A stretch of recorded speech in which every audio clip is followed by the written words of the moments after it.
Alors, c'est une très belle question. Je me souviens que c'était un sujet que j'avais abordé il y a longtemps, c'était en 2009, quand j'étais en master à Sciences Po, en philosophie politique. Et j'avais écrit un texte qui s'appelait Le paradigme d'Iblis. Soit c'est le paradigme d'Iblis, soit c'est poélitique, je me souviens, mais c'était dans le cadre de mes cours en philosophie politique. Et je m'étais intéressé au mot crise. Et je m'étais amusé à voir de quelle manière est-ce que le mot... Parce que c'était la suite de la crise économique de 2008. Comment est-ce que ce terme-là a été utilisé aussi bien pour décrire les maladies, pour décrire une situation économique ou politique, et comment est-ce que même quand on voyait le terme, les mots que l'on désignait pour parler de crise financière, on parlait aussi de crack, on parlait aussi de le crack, c'est-à-dire ce qu'on fume, ou de choc aussi. Choc, c'est-à-dire quelque chose qui te met dans une situation de non-capacité de maîtrise de soi. Bon. Et puis je me suis intéressé à la racine du mot crise. Et quand on regarde le mot crise, étymologiquement, en fait, c'est... en français, à la base, le mot crise signifie le fait de décider. Paradoxal, parce que nous, quand on regarde le mot crise, c'est plus pour indiquer un problème. Le mot crise, c'est le fait de faire un choix. C'est une situation de tension, de croiser des chemins où tu es obligé de choisir et donc de décider. À la base de crise, c'est ça. Pourquoi est-ce que le mot crise est allié avec la question de la décision? Tout simplement parce qu'il y a une remise en cause qui est faite. D'ailleurs, étymologiquement, crise vient du terme crisis en latin, qui signifie le fait de faire un assaut. Mais c'est aussi crisis en grec, qui signifie le fait de séparer, de distinguer, de passer sous le tamis. Par exemple, quand quelqu'un est malade, quand il est en état de crise, c'est quoi? C'est la situation où il est entre la vie et la mort. Et il faut choisir. Il faut qu'il y ait un choix vers la vie ou un choix vers la mort. Ça ne peut pas être les deux en même temps. Donc, c'est une situation où soit il meurt, soit il se régénère. Est-ce que tu saisis? Très bien. C'est un moment donné où des choses contraires ne peuvent plus cohabiter et on doit donc trancher et décider. Et c'est la raison pour laquelle où tu vois la question au niveau de la nature, où il y a un moment donné quelque chose de la nature, une sorte de sursaut. Après la mort de la terre, la pluie tombe, hop, elle revit. Et elle revient. Donc il y a l'idée de retour, il y a l'idée de trancher, il y a l'idée de séparer, et il y a l'idée de décider. Parce que quand on décide, on tranche. Très bien. Donc, dans les situations de crise, c'est quoi? La situation de crise, c'est lorsque les fondements, même du corps social, du corps biologique, du corps social, du corps naturel, du corps même symbolique, sont remis en cause. Et fondement, ce sur quoi tu es fondé, est remis en cause. Et donc, il y a une crise qui nécessite de trancher vers autre chose, de décider, de renouveler ou de mourir. Donc, la crise est en réalité une opportunité. Une opportunité de changement. Une opportunité pour renouveler. Une opportunité pour reconsidérer tout ce qui s'est fait avant et enlever ce qui a enlevé, distinguer le bon du mauvais et prendre ce qui est bon et continuer son aventure. Donc quand on reçoit des épreuves, quand on reçoit des problèmes, eh bien, c'est une opportunité pour choisir, pour se débarrasser de ce qui est inutile. Et ça, si tu saisis bien cette notion, tu comprends la notion d'épreuve dans le Coran. Le Coran parle de la mise à l'épreuve comme la possibilité, l'occasion donnée pour distinguer le bien du mal. Il est celui qui a créé la mort et la vie, liyabluwakum ayyukum ahsanu amala, afin de vous éprouver et de voir ce qui celui qui sera le meilleur dans l'action. Et celui qui sera le meilleur de lui-même dans l'action.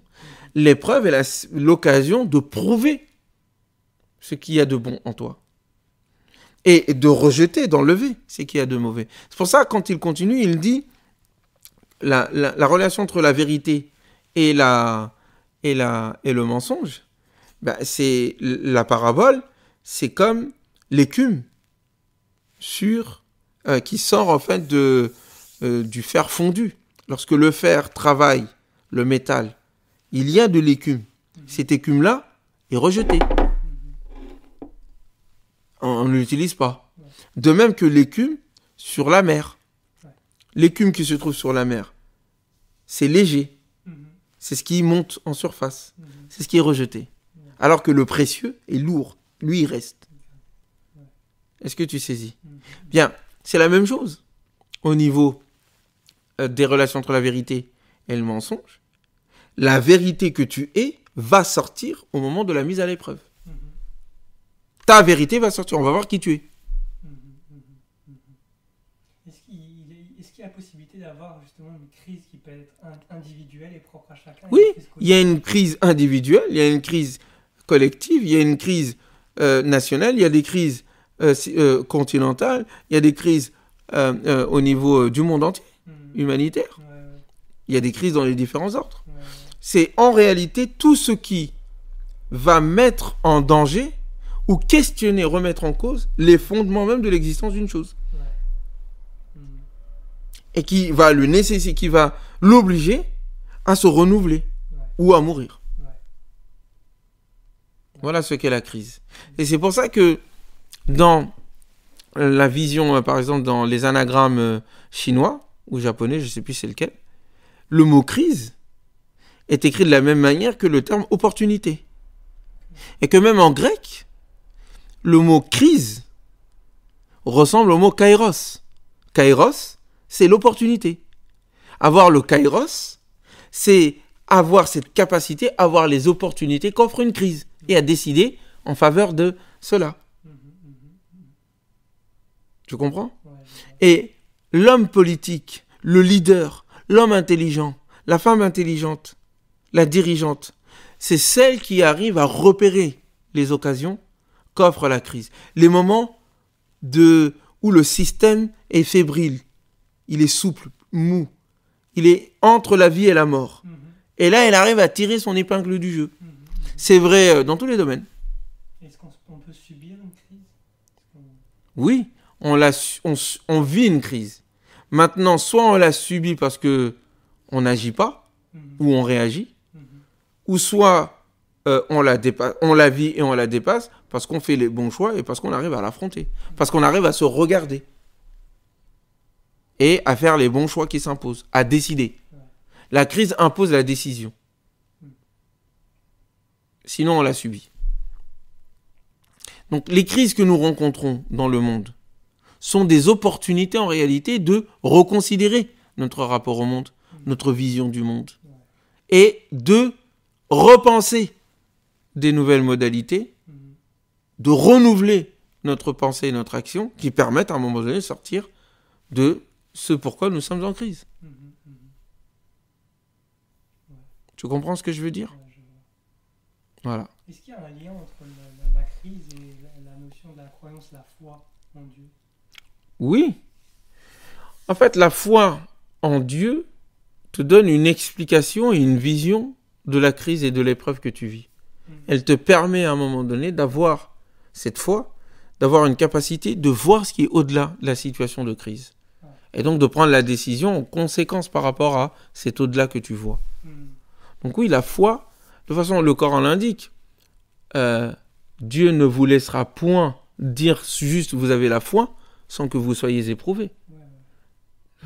La foi doit se prouver dans ton action. Et elle ne peut être prouvée dans ton action sans épreuve.